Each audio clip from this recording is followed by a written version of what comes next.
Saludos cordiales a todos, soy Fabricio Ceballos. Bienvenidos a Enfoque Mundial. El pasado 1 de julio, millones de mexicanos participaron en las elecciones federales a nivel nacional y elecciones locales en 30 estados de ese país.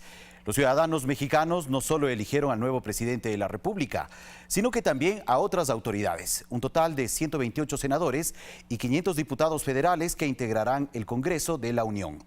Los resultados de esa jornada electoral marcan un nuevo momento en la nación azteca. Sin duda, la victoria del candidato de la izquierda, Andrés Manuel López Obrador, es considerado un hecho histórico en el escenario político-social mexicano, dominado durante varias décadas por las dos organizaciones más grandes de ese país, el Partido Revolucionario Institucional PRI y el Partido de Acción Nacional PAN. Hoy en Enfoque Mundial revisaremos cómo AMLO, como se lo conoce a López Obrador, llega a la presidencia de México, cómo recibe el país y los retos que tendrá que enfrentar el flamante mandatario. Bienvenidos todos. El nuevo proyecto de nación buscará establecer una auténtica democracia. No apostamos a construir una dictadura abierta ni encubierta. ¡Viva México! ¡Viva México! Para arrancar, revisemos brevemente cómo se desarrollaron los comicios en México, el ambiente que se vivió durante las elecciones y la violencia que se evidenció con el asesinato de varios candidatos en distintos estados. México vivió la jornada electoral más grande de la historia del país, donde los más de 89 millones de mexicanos llamados a las urnas eligieron a más de 18,000 cargos públicos, entre presidente, gobernadores, alcaldes, senadores y diputados locales y federales. Además, fue el proceso más violento porque estuvo marcado por el saldo sangriento que dejaron los 132 asesinatos a políticos en todo el país. También fue la primera oportunidad para que 15 millones de jóvenes que nacieron entre finales de los 90 y el 2000 de elegir a un presidente. Hay muchos gobiernos que están muy por detrás de la época en la que vivimos y ese es el verdadero reto, alcanzar a los jóvenes para poder ayudarlos e impulsarlos a que esto crezca. El Instituto Nacional Electoral fue el máximo rector de los comicios a nivel nacional. Entre otras cosas, el organismo se encargó de otorgar el registro a los diferentes partidos políticos que cumplan con los requisitos contemplados en las leyes electorales. En total participaron 9 partidos. De ellos solo se inscribieron 4 candidatos a la presidencia: Ricardo Anaya, José Antonio Meade, Jaime Rodríguez y Manuel López Obrador, quien ganó las elecciones y será el próximo presidente de México. Si el país se moreniza, no nos gana Televisa. Su posesión será el 1 de diciembre y se mantendrá en el poder hasta el 2024. Una etapa nueva en la vida pública del país. Pero ¿cuál es la trayectoria de Andrés Manuel López Obrador, su formación y pensamiento? Conozcamos parte de su amplio recorrido. AMLO, como también se lo conoce a López Obrador, nació el 13 de noviembre de 1953 en Tepetitán, estado de Tabasco. Tiene 64 años de edad. Es un político, politólogo y escritor mexicano de ideología izquierdista. López Obrador estudió ciencias políticas y administración pública. Lideró varios movimientos de protesta desde sus tiempos en el Partido Revolucionario Institucional PRI, que gobernó desde 1929 al año 2000 y al que renunció al final de los años 80 por considerar que el ideal revolucionario de dicha organización se perdió. Durante su carrera política, AMLO se ha desempeñado como presidente nacional del Partido de la Revolución Democrática de 1996 a 1999, jefe de gobierno de Distrito Federal desde el año 2000 al 2005, candidato a la presidencia de México por la coalición Por el Bien de Todos en las elecciones federales de 2006 y por la coalición Movimiento Progresista en las elecciones del año 2012. Como jefe de gobierno del Distrito Federal, López Obrador alcanzó las evaluaciones más altas registradas por una autoridad, con un desempeño por encima del 85% de aprobación de los ciudadanos.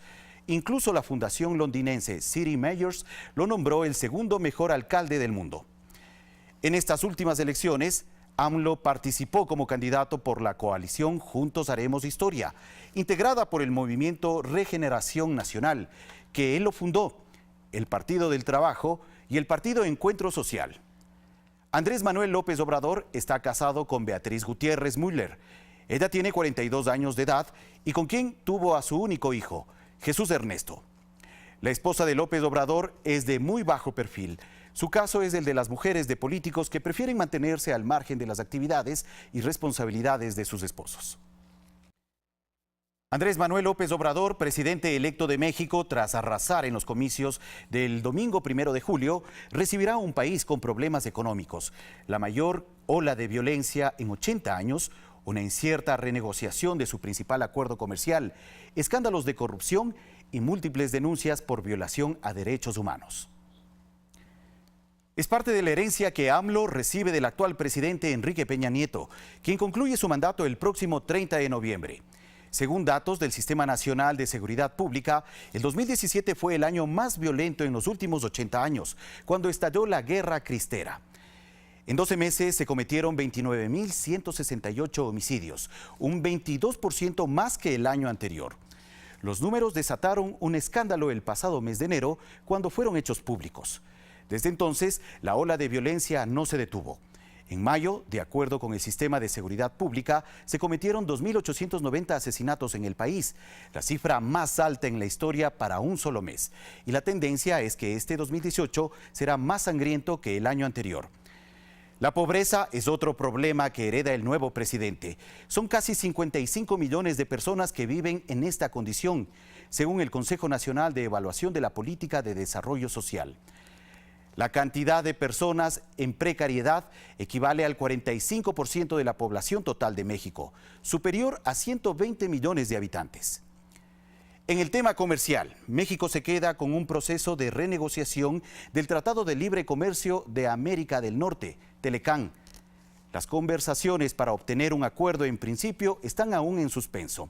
Hasta ahora no hubo avances en temas controversiales, como la intención de Estados Unidos de establecer una cláusula para renegociar el acuerdo cada 5 años. No hay fecha para reanudar las negociaciones, aunque el proceso final para ratificar el acuerdo correspondería a los nuevos congresos, el mexicano, que se renovó en las últimas elecciones del 1 de julio, y el estadounidense, que se renovará en noviembre. Es importante tener en cuenta que el Telecán es el principal acuerdo comercial que tiene México. A esto se suma el crecimiento de la deuda externa del país, pública y privada, que de acuerdo con la Secretaría de Hacienda equivale a unos 190.000 millones de dólares. La deuda equivale al 53% del PIB mexicano, pero según las calificadoras internacionales de deuda, se puede considerar manejable y con riesgo medio. En materia de derechos humanos, AMLO recibe varios casos críticos que no se han resuelto o que están en proceso de impugnación. Por ejemplo, el caso Ayotzinapa, que se refiere a la desaparición de 43 estudiantes de la Escuela Normal Rural Isidro Burgos en Iguala, el 26 de septiembre de 2014. En los casos Tlatlaya y Tahuato, la Comisión Nacional de Derechos Humanos señaló que se cometieron ejecuciones extrajudiciales por parte de soldados y policías federales. En el caso conocido como Nuevo Laredo, el alto comisionado de la ONU denunció la desaparición de al menos 24 personas durante operaciones de la Secretaría de Marina. Y sobre el caso Pegasus, relacionado al uso indebido de un software para la intervención de conversaciones a periodistas y defensores de derechos humanos, existe una investigación que no se ha resuelto. Entre 2012 y mayo de este año fueron asesinados 116 periodistas. La mayoría de los crímenes permanecen impunes. Así, de manera general, es como recibe López Obrador el país azteca. Es momento de hacer una pausa en Enfoque Mundial. Regresamos en breve con más información sobre el triunfo de Manuel López Obrador en las elecciones presidenciales de México. Sigan con nosotros.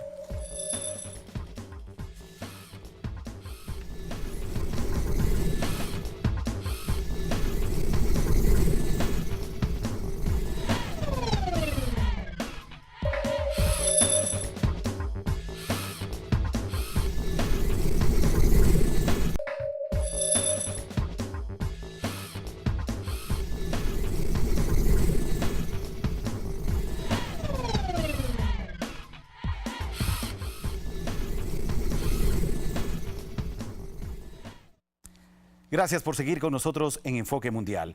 Tras el arrollador triunfo de Andrés Manuel López Obrador en las elecciones de México, se viene el verdadero reto para el nuevo presidente: transformar el país. Frente a esto tendrá varios temas que enfrentar, especialmente en lo que tiene que ver con la inseguridad, la violencia y la corrupción. En su primer discurso como ganador, López Obrador habló de convocar a representantes de derechos humanos, a líderes religiosos y organismos internacionales y nacionales para buscar la paz y unidad para México. Es que este es uno de los grandes problemas del país, la división que sufre por la influencia de los cárteles y el narcotráfico, especialmente en estados como Guerrero, Veracruz y Michoacán, donde la problemática de la violencia ha desplazado a miles de ciudadanos de sus tierras. Este es un tema grave y urgente por atender. Muestra de aquello es que a pocas horas de este discurso de López Obrador fue brutalmente asesinado el alcalde de Tecatitlán, Jalisco, Víctor Díaz, quien recibió una serie de disparos mientras se trasladaba en su automóvil. De hecho, durante el proceso electoral se registró la muerte de 12 candidatos, alcaldes y de 7 alcaldes en funciones de todo el país. Otro reto por luchar y vencer es el tema de la corrupción. En el mismo discurso, AMLO aseguró que no permitirá la corrupción ni la impunidad, independientemente de quién sea la persona que haya cometido el delito, sin importar que sean personas cercanas al presidente. Durante su intervención, esto fue digno de aplausos. Sin embargo, no se ha conocido detalles de cuál será el camino a seguir en este tema. Y es claro que la lucha contra la corrupción demanda de políticas muy severas que permeen a todo nivel de la administración pública. Aquí habrá que plantearse una pregunta sobre cómo procederá López Obrador frente a las denuncias que han salido a la luz pública sobre la malversación de fondos públicos. Esto porque varios trabajos periodísticos han evidenciado cómo se llevaron a cabo contratos ilegales durante el gobierno del presidente saliente Enrique Peña Nieto. Ahí destacan investigaciones como el de la Casa Blanca de Peña Nieto o la estafa maestra, donde se muestra cómo se sellaron contratos ilegales por unos 403 millones de dólares en 11 dependencias del gobierno. Sin duda, el trabajo para combatir la corrupción en este país tendrá que ser arduo. Pero ¿cómo ha sido el contexto político en México durante los últimos años? Esta nación ha estado bajo el dominio y control de dos organizaciones políticas, el PRI y el PAN. El Partido Revolucionario Institucional PRI es una organización política de México de centro derecha que mantuvo el poder político sobre dicho país de manera hegemónica entre 1929 y 1989, cuando perdió por primera vez una gobernatura, la del estado de Baja California. Posteriormente perdería la mayoría absoluta en la Cámara de Diputados en 1997 y la de senadores en el año 2000. Desde 1929 todos los presidentes de México fueron miembros del PRI hasta que se produjo la primera alternancia en el poder de manera pacífica en un siglo, en las elecciones federales del año 2000, cuando ganó por primera vez un representante de la oposición, Vicente Fox del PAN. El PRI cumplió 89 años de existencia. De esta línea política es el actual presidente Enrique Peña Nieto y es el presidente que más votos ha conseguido para su partido en la historia de las elecciones, con más de 19 millones de votos. Actualmente el PRI gobierna 15 estados de México. El de la Cámara Alta del Senado, 55 de los 128 integrantes, son del PRI, lo que representa el 43% del total de escaños, lo que lleva a que los miembros del PRI presidan casi la mitad de las comisiones ordinarias. En la Cámara Baja, el PRI controla el 42% de la Cámara de Diputados, es decir, 207 de los 500 diputados federales. Por su amplitud política, el PRI es el partido que más recursos recibirá por parte del Instituto Nacional Electoral, con 1.689 millones de pesos para actividades ordinarias específicas, sin contar con los recursos que serán asignados para campañas estatales. De su lado, el Partido Acción Nacional, PAN, es una organización política laica, afín a las ideas liberales, de la democracia cristiana. Sus estatutos establecen que su posición ideológica es el humanismo político, la cual consideran que es de centro. Sin embargo, varios analistas lo posicionan como una organización política de derecha. El PAN es el partido político que ejerció el poder ejecutivo en México entre los años 2000 y 2012. Los miembros de este partido se denominan panistas. El PAN fue fundado durante el siglo XX, el principal partido opositor en México, situación que cambió al gobernar varios estados desde 1989 y a nivel federal con la integración de un bloque opositor en la legislatura en 1997 y con el triunfo de Vicente Fox Quesada a la presidencia de la República con la Alianza por el Cambio en el año 2000 y luego el triunfo de su sucesor Felipe Calderón. En la actualidad, el PAN es la segunda fuerza federal en las cámaras de diputados y senadores y cuenta con el gobierno local en los estados de Aguascalientes, Baja California Sur, Chihuahua, Guanajuato, Puebla, Querétaro y Tamaulipas, entre otros. Además, 4 en coalición que son Durango, Quintana Roo, Veracruz y Nayarit. Actualmente el PAN tiene 108 miembros en la Cámara de Diputados, al recibir más de 8.370.000 votos. En la política mexicana, los medios de comunicación han jugado también un papel decisivo. En ocasiones han apoyado y en otros casos han dado las espaldas a los políticos, convirtiéndose en jugadores activos dentro de la política.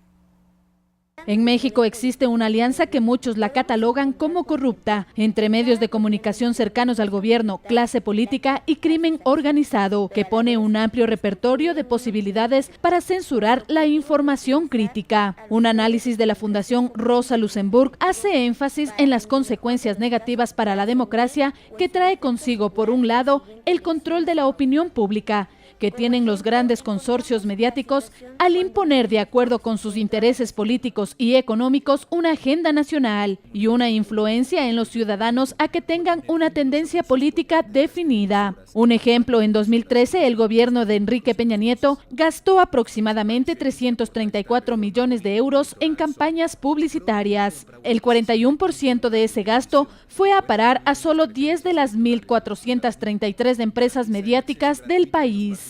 Televisa y Televisión Azteca son las que mayor influencia tienen y que recibieron en este año cerca de 52 millones de euros por la emisión de propagandas del gobierno y de partidos políticos.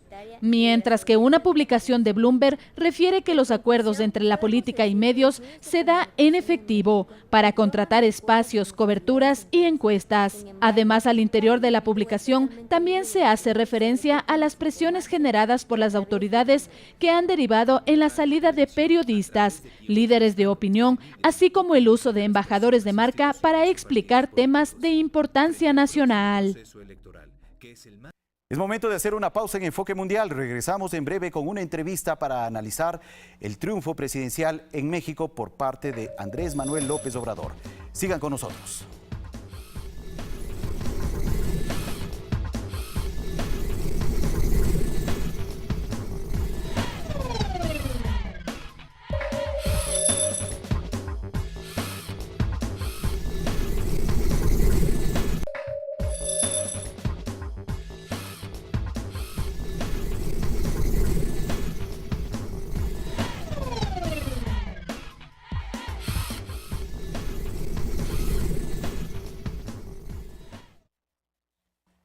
Gracias por seguir con nosotros. Nos encontramos ya a esta hora con el internacionalista y académico de varios institutos superiores, Santiago Orbe, con quien hablaremos sobre este panorama que se vive en México luego de las elecciones del pasado 1 de julio. Santiago, bienvenido. Gracias por estar en Enfoque Mundial. Muchas gracias a ustedes. Bueno, para empezar esta entrevista, quisiéramos mencionar bajo qué contexto se da este triunfo de Andrés Manuel López Obrador en las elecciones presidenciales para México. Es un triunfo histórico, dado el porcentaje de adhesión que ha logrado construir el ahora presidente López Obrador dentro de toda la sociedad mexicana. Es un porcentaje histórico que presenta varios dilemas, presenta varios debates y, por supuesto, las oportunidades necesarias para que no solamente el pueblo mexicano, sino sus instituciones logren encontrar este camino que tanto se ha estado buscando y que ha estado siempre contravenido por circunstancias como la seguridad, hechos económicos y, por supuesto, la construcción o la realización de políticas bilaterales que sean favorables para el mismo, específicamente pensando desde su relación directa con Estados Unidos. Bueno, este triunfo de AMLO, como se lo conoce a López Obrador, prácticamente termina y pulveriza por los resultados obtenidos con una hegemonía que permanecido durante varias décadas por parte del PRI y del PAN. Y de hecho, estos dos candidatos, los candidatos de estas dos organizaciones políticas, prácticamente de manera inmediata, cuando se cerraron las urnas, salieron ante la opinión pública para reconocer el triunfo de AMLO y de incluso poder desearle éxitos en su gestión. Pero ¿qué es lo que pasaba antes en México? ¿Por qué esa presencia tan marcada de estas dos organizaciones políticas que estaban ubicadas y que están ubicadas ideológicamente, sobre todo en el centro derecha, políticamente hablando, ideológicamente hablando? Bueno, son estructuras partidistas históricas dentro de México y que han tenido la posibilidad de limitar la capacidad del ejercicio de representación social o el aparecimiento de nuevas agrupaciones políticas. En tal sentido, ellos han tenido un oligopolio dentro de la acción política que ha limitado, como lo he dicho, la participación por una parte de la sociedad civil, pero por otra, la estructuración de nuevos cuadros de representación políticos. Es en este escenario que aparece López Obrador. Aparece en este escenario de cansancio de las prácticas políticas tradicionales, de los candidatos tradicionales, de partidos políticos que a la postre lo único que han hecho es significar básicamente sus intereses y por otro lado generar en la opinión pública, sobre todo en México, la insatisfacción o el hecho de que no se sienten representados por los mismos. Este cansancio es aprovechado por López Obrador, pero también es un mérito a su perseverancia, porque han sido tres candidaturas, han sido 3 escenarios de lucha permanente y que, por cierto, también han marcado un antes y un después dentro del discurso o la retórica del presidente López Obrador. Pero finalmente, ¿cuáles fueron esos errores que se pudieron asumir desde los expresidentes que representaban al PRI y al PAN? Me refiero a Peña Nieto, Ernesto Zedillo, Vicente Fox, Felipe Calderón, el propio Carlos Salinas de Gortari. ¿Cuáles fueron los errores de ellos para que la sociedad mexicana, de manera general y de acuerdo a los resultados obtenidos en estas últimas elecciones, ya prácticamente no ofrezcan su voto a los candidatos de estas dos organizaciones políticas y ahora apuesten a la izquierda? Son temas. El principal es el de la seguridad. El manejo de la seguridad, el tratamiento de estos temas generaron bastante confusión y dolor y un desangramiento del pueblo mexicano. Por otro lado, todavía no se logró solucionar el tema de la pobreza. En la actualidad existen 50 millones de habitantes que se pueden considerar dentro de los niveles de pobreza en México. En tal sentido, esta insatisfacción y la sensación de no ser escuchados y de no ser atendidos en sus demandas más fundamentales generó este cansancio. Por otro lado, siempre el péndulo girando por estas agrupaciones, el PRI o el PAN, siempre generaron este tipo de disonancias con el pueblo, no se sentían representados. Y López Obrador recoge este discurso social y lo adquiere para sí mismo y por supuesto va modificándose en función precisamente de estos cambios históricos. El milenio genera una gran transformación dentro del electorado mexicano. Si bien es cierto, la opción de presentarse a votar es una opción que se encuentra, que no es obligatoria, pues generaba también una forma de anomia de acción política por parte del conglomerado electoral mexicano, ya que decían, ¿para qué votar? ¿Para qué votar si van a ganar siempre los mismos? Hoy existe una transformación de esta lógica y se dan cuenta que su voto es importante. Es determinante para generar cambios o al menos para delegar esta posibilidad de cambios a otra persona. Y esto genera otro inconveniente, porque ya no estamos hablando de propuestas, sino nos enmarcamos dentro de esta lógica que se ha construido en la región latinoamericana, la construcción de caudillos, aquellas personas que se presentan como la oportunidad de generar cambios, pero dejando o delegando para sí la autoridad que le corresponde a la sociedad civil. Y en tal sentido, la sociedad civil a la sociedad le es muy fácil entregar esta responsabilidad al presidente y vemos la construcción de un caudillo que, si bien es cierto, tiene ciertas características personales muy específicas, son muy agradables para el pueblo mexicano y que también pueden ser contradictorias para los intereses del mismo pueblo mexicano. ¿Cuáles deberían ser las acciones inmediatas de AMLO una vez asuma el poder el 1 de diciembre? Bueno, él ha mencionado que existen parámetros fundamentales como el hecho de atención a personas desposeídas, sobre todo a personas de la tercera edad. Se ha hablado al respecto de los temas de seguridad. Él habla sobre una desmilitarización del conflicto mexicano. Así es. Pero ¿cómo se van a construir los mecanismos para aquello? Existe una ley de seguridad interior que se establece cómo o que da privilegios policiales a fuerzas armadas, y ahí vemos la respuesta de inseguridad. Lejos de solucionar un problema, pues se lo ha incrementado con derechos humanos, afectación a los mismos, con una violencia y un desangramiento del pueblo mexicano que ha sido histórica. En tal sentido, ¿cómo va a hacer esto? Son los temas que quedan sobre el debate, porque una cosa es el discurso del candidato y otra cosa es la realidad del ejercicio político del presidente. Una cosa es con guitarra y otra cosa es con violín. Bueno, y en el tema de la seguridad tiene un trabajo muy duro e intenso. Entendemos que hay una preocupación muy elevada en la sociedad mexicana frente a los múltiples casos de violencia que se han registrado, sobre todo en algunos estados puntuales del país mexicano. Pero en ese sentido, ¿cómo atender esa realidad de la violencia tan presente que para algunos incluso ya ha superado la propia institucionalidad mexicana? Ha corrompido el sistema judicial, ha corrompido el tema de la fuerza de orden público, etcétera. ¿Cómo enfrentar ese problema tan complicado que está viviendo actualmente México? Bueno, es valioso el hecho de percibir que existe una necesidad de modificación en términos estructurales, en términos institucionales.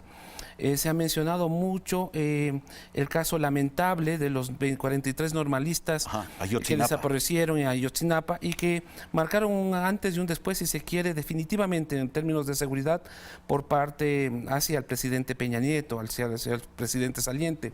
Ahora, lo que presenta la oportunidad que tiene en este caso López Obrador es básicamente hacer una reconsideración de estas instituciones de seguridad, por ejemplo. En temas de seguridad, el Centro de Investigación y Seguridad Nacional, que nosotros lo conoceríamos como un centro de inteligencia, ha sido muy criticado, pero si se lo elimina, como ha sido la propuesta electoral de López Obrador, bueno, ¿cuál es la opción institucional que va a venir sobre ellos? Por otro lado, se habla sobre la implementación del Ministerio Público. Muy bien, pero ¿cuál fue el perjuicio de la eliminación del Ministerio Público en los anteriores gobiernos? Así es. Estas contradicciones son necesarias clarificar y sobre todo dentro del ejercicio propio de la administración, del gobierno y del poder, van a tener que ser manejadas en términos de pragmatismo, tomando en cuenta que México también tiene otros frentes. Por ejemplo, la alta migración que se presenta desde Centroamérica, que pasa por México y que va hacia Estados Unidos. Así es. En tal sentido, también tiene que haber una política al respecto de protección de estos migrantes, y para aquello tiene que sentarse en la mesa con Estados Unidos y con los países de Centroamérica. Ha habido también la necesidad, o sea, ha presentado la necesidad de entender que México tiene muchas raíces culturales y políticas similares en la región latinoamericana, y en tal sentido, la lengua, el idioma, es una cuestión que nos une definitivamente, y que México, según las palabras de López Obrador, ha olvidado. Este es el momento para también establecer mecanismos de cooperación multilateral. Se habla de la Alianza del Pacífico y que vale la pena renombrarla, sobre todo en términos de la salida de Estados Unidos y la presencia de México, expectante sobre todo con la participación de otros países de la región. Ahora es la Asociación Comprensiva y Global para la Asociación Transpacífica. Y esto es necesario porque está hablando sobre una confrontación dentro del discurso que había mantenido hace algunos años al respecto de la participación de estos bloques regionales, y ahora la realidad y la necesidad de sentarse a hablar al respecto de ser parte del Acuerdo Transpacífico, el TPP, o ahora Asociación Global para el Acuerdo Transpacífico, y por supuesto pues otros escenarios que se abren para México, como el caso específicamente de hablar en términos de qué es lo que va a pasar con el TLC, con Estados Unidos y Canadá. El Telecán. El Telecán, qué va a pasar con el CARICOM. Así es. Y sobre todo con todos estos mecanismos que se han presentado en términos de cooperación y sobre los cuales México es signatario. Ahora, México también tiene una responsabilidad muy importante. La sociedad civil tiene que organizarse o participar activamente para estar expectante de esto y manifestar una forma de rendición de cuentas. Exactamente. Porque el hecho de las adhesiones totales hacia una persona construyen liderazgos que le alejan de la realidad y del entorno social. Muchos de los liderazgos que hemos visto en América Latina han sido víctimas de aquello, han tenido grandes apoyos por parte de la sociedad civil, pero estos apoyos le han servido como patente de corso para hacer y deshacer instituciones e institucionalidad.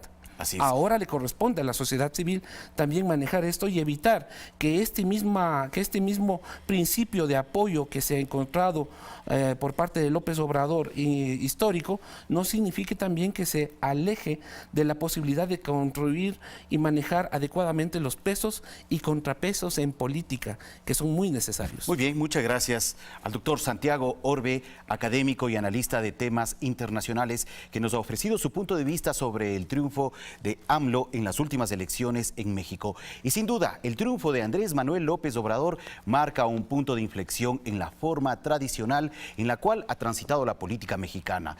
Su llegada al poder genera expectativa en un amplio segmento de la sociedad que espera respuestas inmediatas y soluciones urgentes a problemas que han aquejado a este país. Desde el 1 de diciembre, AMLO asumirá este difícil reto: conducir las riendas de uno de los países más influyentes en la región, poseedor de una gran cultura y tradición, pero afectado por dificultades y problemas que demandan acciones efectivas para poder superarlos. Gracias a todos por acompañarnos en Enfoque Mundial. Regresaremos dentro de una semana con un nuevo tema de actualidad. Hasta la próxima.